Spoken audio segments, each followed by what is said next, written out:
Busy moms, stop setting goals right now and try this instead. Last year, I set a SMART goal to make $50,000 in my business by the end of the year. And guess what? I made zero, literally nothing. And not only that, my product wasn't even ready to launch by the end of the year. You might be thinking, well, it's because you didn't set the goal right or you didn't work hard enough. But I see this same trend happening with my other mom friends too. We start with big plans and then life happens and we, as work from home moms, get derailed. And 3 weeks later, it's like, what's the point of even trying with this goal anymore? I'm just going to give up, right? Moms have to be uniquely adaptable and flexible in everything that we do. We don't have the stability and the predictability of a 9 to 5 somewhere in a corporate office where we get to get away from our house and then come back after we've accomplished everything we wanted to accomplish. Moms need a new way to make and measure progress. And so I set out to find a way to create just that. So for the next year, I am not setting a single goal. Instead, I'm going to use this 4-part flex system based on psychology and research done by high-performance experts and people I look up to, like Greg McKeown, and even the biggest YouTuber of all time, MrBeast. But I'm going to take that information and adapt it for our chaotic reality. Here is how I'm planning to grow my business and my happiness this next year without burning out. Step 1, the filter. I've heard it before, you've heard it before. Pick a word for the year. I want you to do that, but I want you to make this word your decision filter for the year. My word for last year was possibility. And while I didn't hit the numbers that I had set out to make, that word forced me to see the possibilities and the opportunities that came my way. And I believed in future possibilities, which is preparing the way and opening my heart up to that success in the coming year. So for the next year, I want you to pick a word that helps you make hard choices. When you have to choose between folding laundry or sending one more client email or wiping a nose or running an errand, does your word help you decide? Does your word help you prioritize what matters most in the long run? If not, pick a different word. And I would love to hear your words, so go ahead and put them down in the comments below. As we pick this word, it helps give our brain a framework to see our lives through so that when things don't go according to plan, we can still find the silver linings, we can still find the possibility or whatever your word is. So step 1, pick a word. Step 2, is the manifesto. I actually stole this idea from MrBeast, the biggest YouTuber of all time. When he was this young, little preteen looking boy, I'm sure he was actually 20 at the time or something. He sat down and he made a video about who he wanted to become and what he wanted to achieve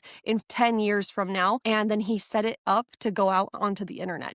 Now, these are 2 things that I want to replicate. Number 1, he filmed this video for his future self. So even though we're going to put it out there for people to read, it's really for you.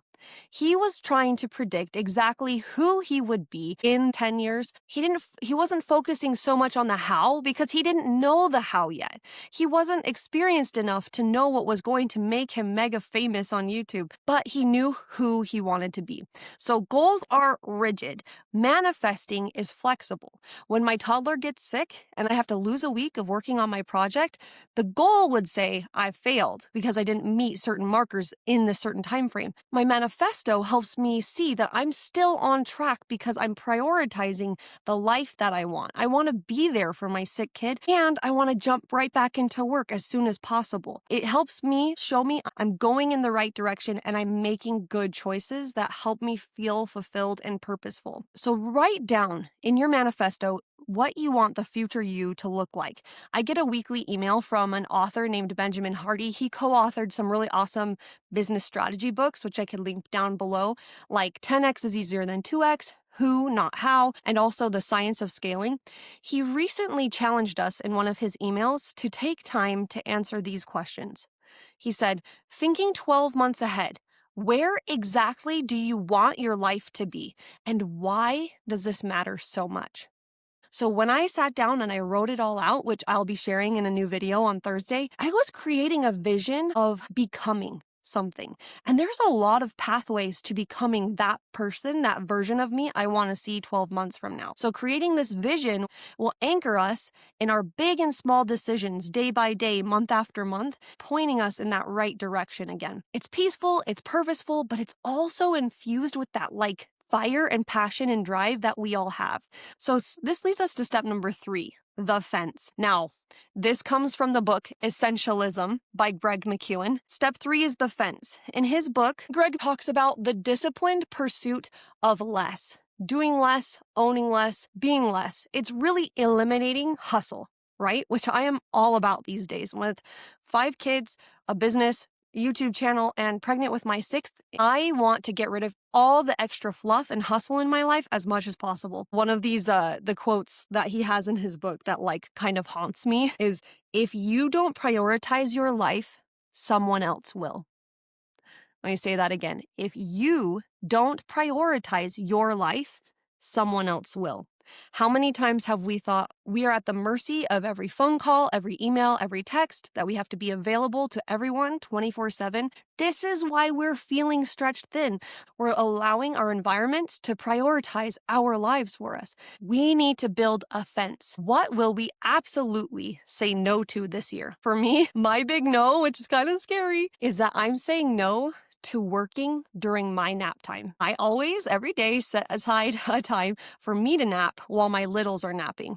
And it's like a 23-minute nap, like exactly a 23-minute nap. And sometimes I power through that nap just to get a little bit more done in the day.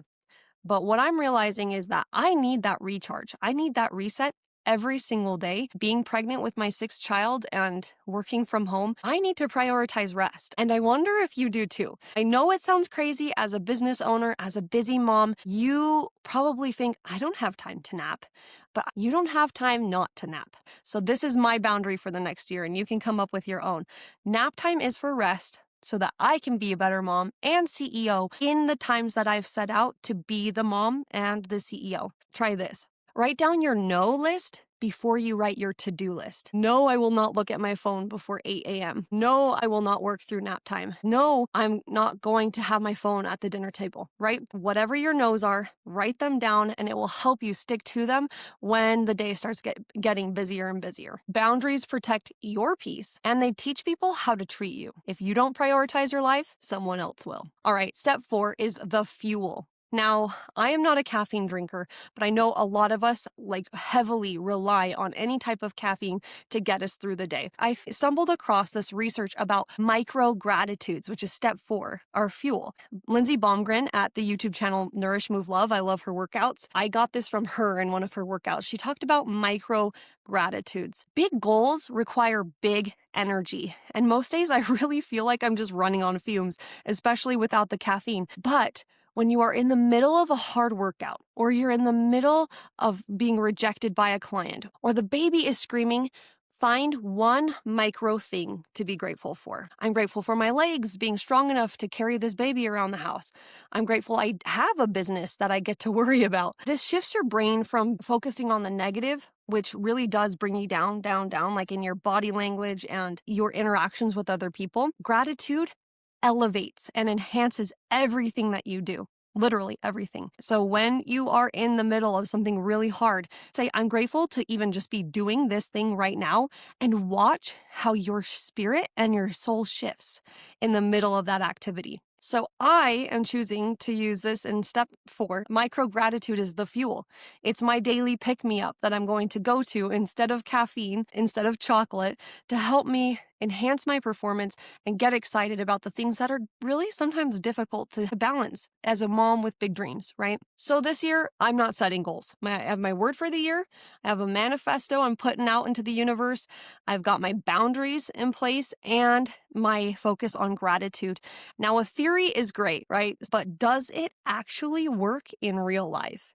I'm posting a video this Thursday showing my first weekly audit, like how did it go? I might call it my weekly weigh-in because I'll give you an update on the baby bump and also say how did my boundaries go this week? How did my flex system work for me? Did it actually improve the way that I was able to accomplish things and feel good about myself while doing it? So we'll see if I stick to it or if I crash and burn. You don't want to miss that reality check. And hey, you know what? Before we get out of here, I believe in you. I know you've got so much on your plate. You can totally do this. And if you have been burned by goals in the past, try this. I would love to hear how it goes. Click here to subscribe and remember to make space to chase what matters. We'll see you next time.